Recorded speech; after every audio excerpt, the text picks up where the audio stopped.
Hey everyone, I am John Browne, guitar player of Monuments and owner of the rhythm guitar school Riff Hard. And welcome to the Guitar Summit. I hope you're enjoying yourselves and enjoying the classes that everyone's been giving on here in the master classes, of course.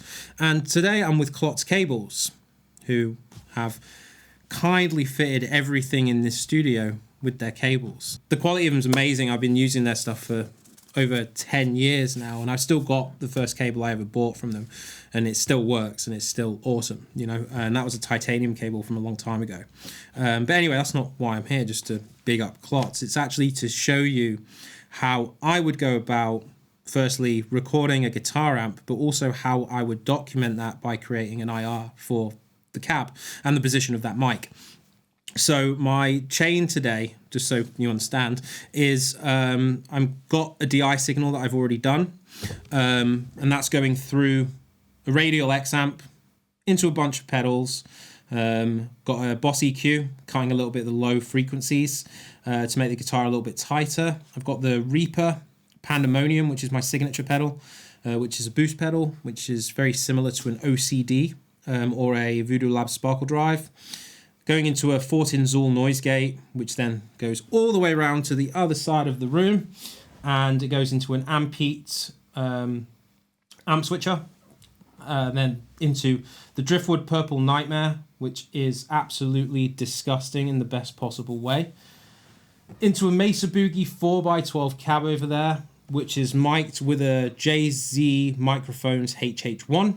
It's on a Dynamount, which is the X2R, so I can sit here, move the mic position around and not have to get up and constantly move it. It's absolutely fantastic for that. And then that's going into a 500 series Neve 88R preamp, which is then going through an Orion 32 Plus Gen 3 from Antelope Audio, and finally into Cubase, which is right here. So in order to get a good sort of reamped guitar sound, the first thing that you're going to need is a really good DI, and obviously a good guitar player that doesn't play, well, soft. And as far as DI boxes, like this DI was recorded with a Radial J48, which is a really solid DI box. It's the standard. But you can also get some really great results from something like this, which is made by Simpleway, or even something like this, which is made by Klotz Cables themselves. You'll need a good preamp, and for this DI I recorded into my Audion ASP 880 preamps, which are really clear, not too much coloration, and they just work great. They're one of those preamps that sort of should be a staple in nearly every studio. So yeah, I mean, if you want to listen to what the guitar sounds like, well, this is it.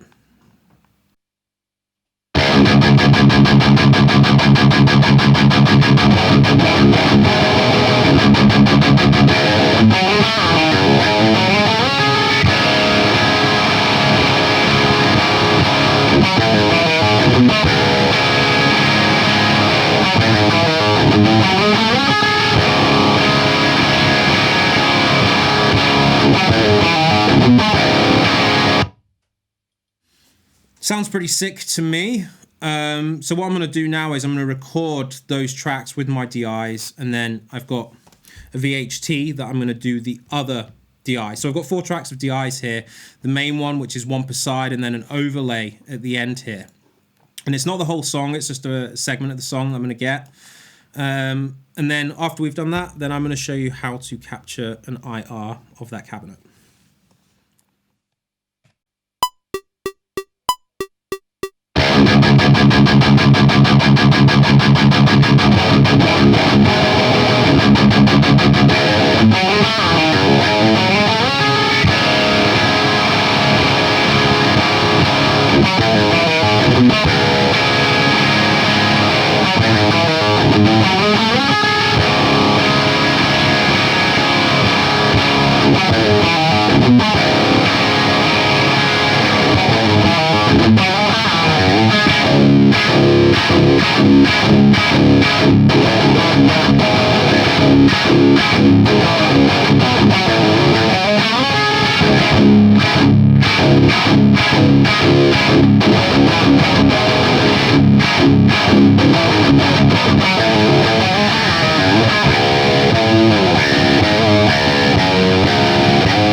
that's loud. So let's have a listen to that quickly. Okay, that sounds good to me. So let's do the right hand side. So now D-I-R, driftwood R, and let's go.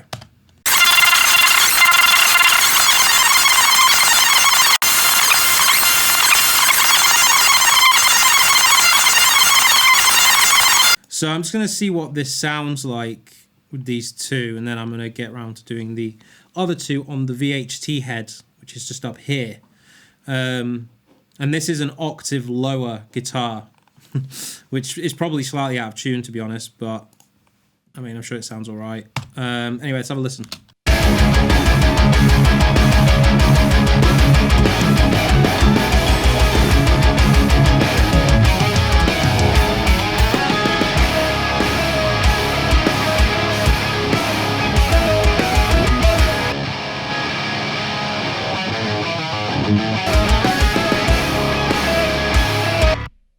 It sounds pretty good to me. I've got a little bit of EQ on there, little mid cut, lower mid to get rid of the cab woofiness to a degree, I guess. Just the mid range, you know how it is in metal. We like to scoop our mids if we can. 4K, because always. And there was also something about 12 kilohertz that I noticed, and then obviously just a high shelf. I'll probably put a low cut on there as well, actually up to about 60. The shelf 24. Copy this EQ setting and paste it to the other one. Oh, it doesn't do the low cut. Okay, so 60, 24. Let's have a listen to how that sounds.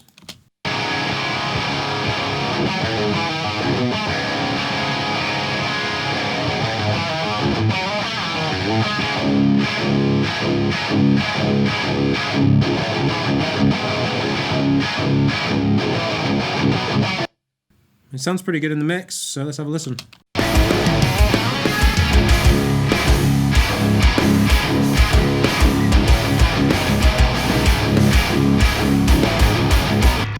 Solo the DI R wide, solo the R wide one as well, and then I'm just going to turn onto the VHT, which is over here, and turn this on.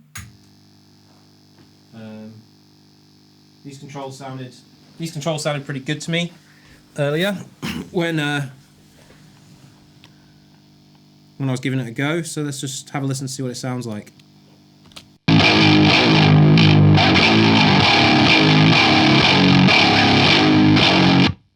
Sounds pretty great, so let's just record that down.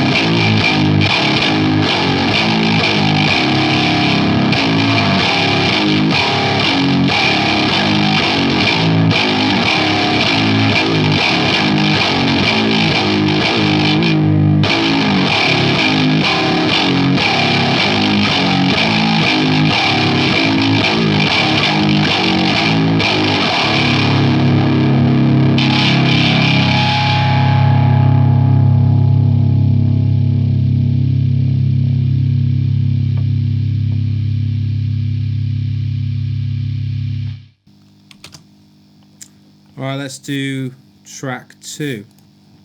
So left wide, recording.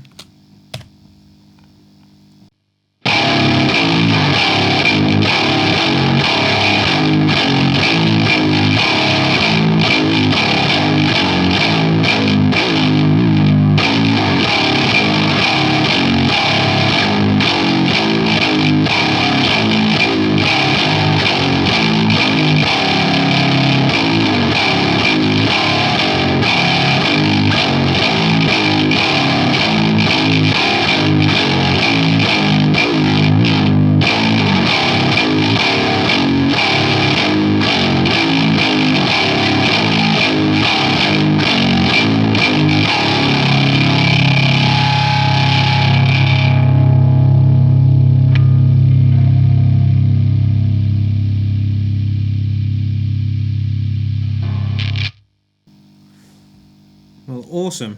Okay, we're done with the DIs.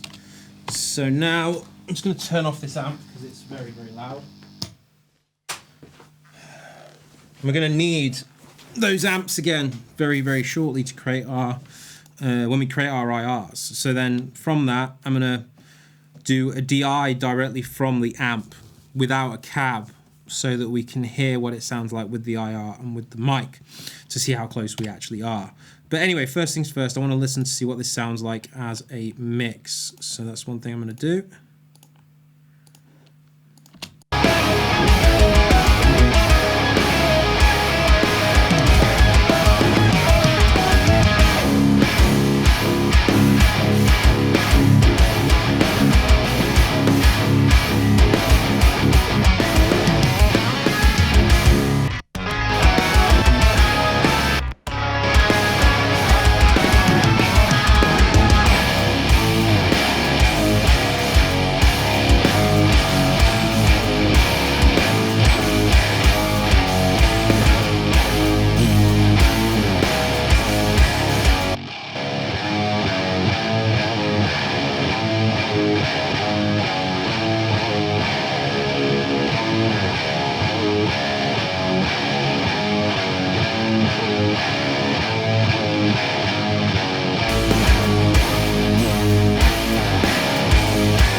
Sounds pretty dope to me. So now what I'm going to do is I'm just going to record the same amount of time as in what we've done here with our direct signal, which is going through, you can just see it on the edge of the screen here. I've got a Boss TAE, which is a tube amp expander. Yes, you can see it just there. And my guitar amp can also go into there, and then I've got a XLR going through into an Audient, which is then going into Cubase. And then I'm going to create an IR from the cab and see how close it is to the mic thing. So first things first, I'm going to switch cabs.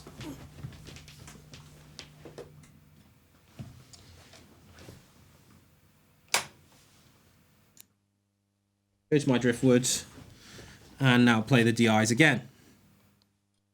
Just so you're aware, this is going to sound absolutely disgusting because there's no cab and it's just going to sound awful. So let's just have a quick listen.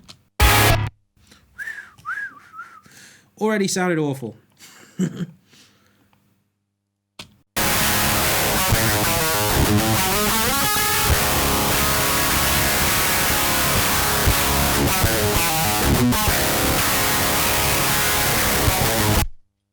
And we're recorded with the DI guitars, which is through the Boss TAE, as I said earlier. Now, the reason that I didn't record those at the same time was just so that you guys didn't get confused. Like in a normal situation, you could record them both at the same time.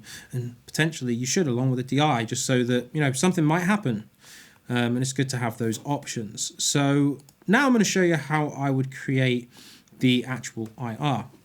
So the first piece of software you're going to need is Voxengo Deconvolver, which is an exceptionally old piece of software, early 2000s, and this is the easiest way to create an IR, and it still works and it still does the job. And the first thing you wanted to do is create a test tone, which is test tone generator, which you click here. Everything that you want, duration, generally 30 seconds minimum to get the right amount of information. Mono, obviously, we're going to be doing the IR in mono. We're at 48 kilohertz sample rate and a 24-bit depth. But I created this one earlier, which is Sweep IR Creator.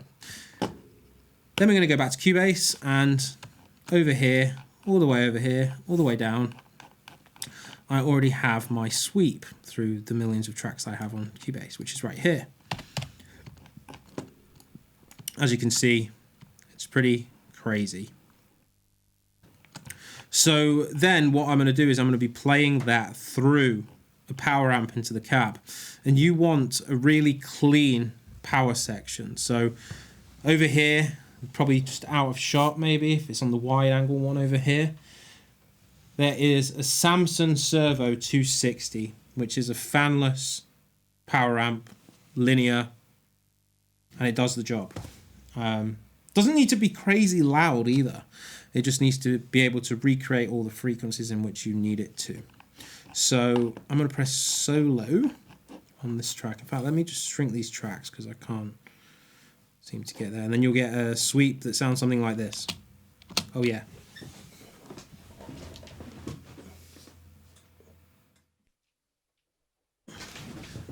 This is what the sweep will sound like through the cab.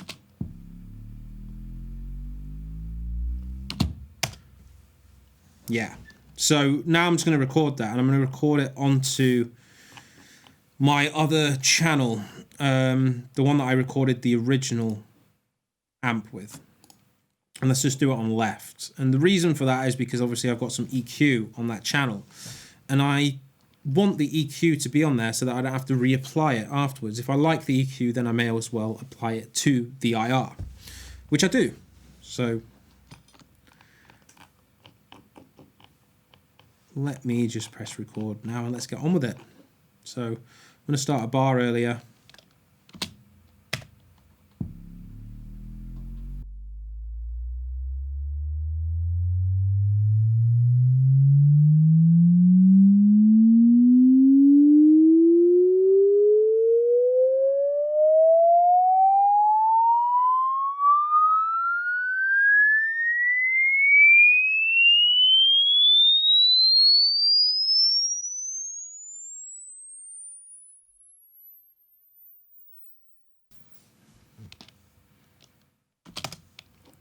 And there it is. So now I'm going to export that file, and you want to make sure that your ending is just a little bit longer than the original sweep. So I've just extended it out by a bar. And then I'm going to export. In fact, I'm going to unsolo everything. Driftwood L. So export audio mix down. I'm just going to export it to the same place as my sweep. I'm going to call it Mesa Cab 4x12 IR JZHH1.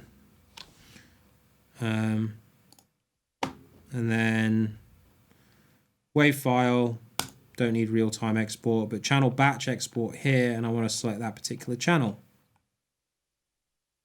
which is somewhere down here. Where are you?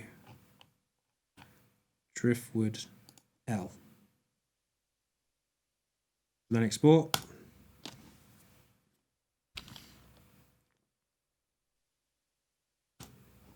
Don't want that in the working directory, so cancel. Go back to deconvolver, and now you want to add in your file to process, which is in browse here. Scroll down, Mesa Cab. Here we go. In order to make an IR file, make sure the MP transform is turned on. Everything else can remain the same, and just press process. Done. That was easy, wasn't it? So now I'm going to go into my project. I'm going to take the Driftwood IR that I did, which is here, and I'm going to add an IR loader to each of those channels. So obviously we've got the EQ here. I'm going to turn all that off because we've already applied it. And I've got Reverence open here. So I'm going to go to Reverence. I'm going to import my file, which is this one. Yeah. There we go. So let's have a listen to see what that one sounds like.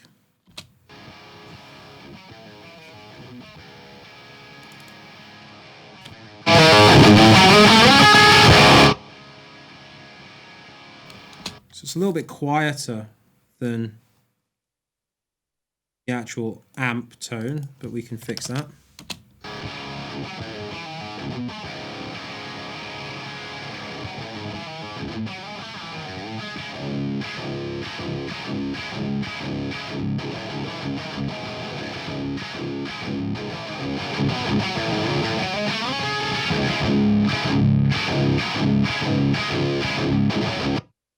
And then I'm just going to copy those same settings to the other channels. This is our IR sound, and then I'll rotate between the two. So this is the Driftwood IR.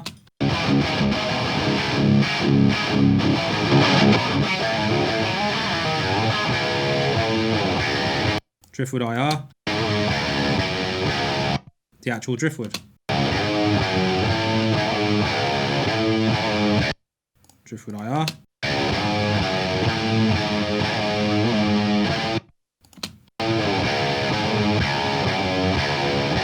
It's very close, isn't it? So let's see what they sound like in the mix. So let's just play the mix.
That is crazy close. The one thing I will say is that the IR has a slight bit more top end. Well, the mic signal has a little bit more woofiness in the lower mids. But overall, it's pretty damn close. The IR sounds pretty damn good. You know, it recreates it perfectly, especially if you're using the same environment, which is obviously the amp, the guitar player, and everything else. It's really, really close. I'm actually pretty impressed myself that it's that close. So just to go over everything again, like the complete signal chain in order to create something like this, you need, firstly, a good guitar player with a good guitar. And you need a very high quality DI box. You need a very high quality preamp to put that DI box into. And the reason being that you want something that doesn't create too much noise. You want something that firstly recreates the sound of the guitar perfectly. And you also don't want that noise, because when you start doing stuff like this, you'll really begin to notice that noise floor if the quality isn't up to standard. And then my chain for the rest of this video was Cubase out through the Antelope Audio Orion 32 Plus Gen 3 into the Radial X-Amp 500 series, which then goes into my guitar pedals, which is the Boss EQ, the Reaper Pedals Pandemonium, which is my signature overdrive pedal, 4-in Zool noise gate, into both the Driftwood Purple Nightmare and the VHT Pitbull 100 CL, which is through the Ampete switcher into a Mesa Boogie 4x12 cab, mic'd up with a JZ Microphones HH1 dynamic microphone, which then comes back through into my 500 series AMS Neve 88R preamp, which is then back into the Antelope Orion 32 Plus Gen 3 and back to Cubase. And then for the DI'd head sound, which is without the cab, so we could create the IR, I went through the Boss Tube Amp Expander, which then used an XLR cable into the Audion ASP 880s, and then into Cubase. And just to be super clear, when we were capturing the IR, we were using a solid state amplifier, which was a Samson Servo 260, because we want no coloration when creating our IR. You want it as linear as possible because you're sending a sweep through the cab and you don't want the coloration of tubes, and you just don't want any coloration in general. So you want the flattest power amp that you can find to do the job. So anyway, thank you very much for watching. I hope you enjoy the rest of Guitar Summit. Thank you very much to Klotz Cables for inviting me to do this masterclass with you. And as I say, every cable that was used in the creation of this video is made by Klotz. They make excellent stuff. If you're not familiar, definitely go check them out. They are roadworthy. You can literally batter them for 10 years and they'll still work. Obviously, I'm John Browne. If you've not heard Monuments, go and check it out. If you're not familiar with riffhard.com, then go and check that out. If you're wanting to get better at rhythm guitar, something that's never really properly been taught before. And, you know, you can make amazingly fast improvements on your playing by just focusing on the right things. And even with lead guitar, the fundamental basis of having good phrasing is rhythm. So anyway, thanks very much for watching, guys, and I'll see you later.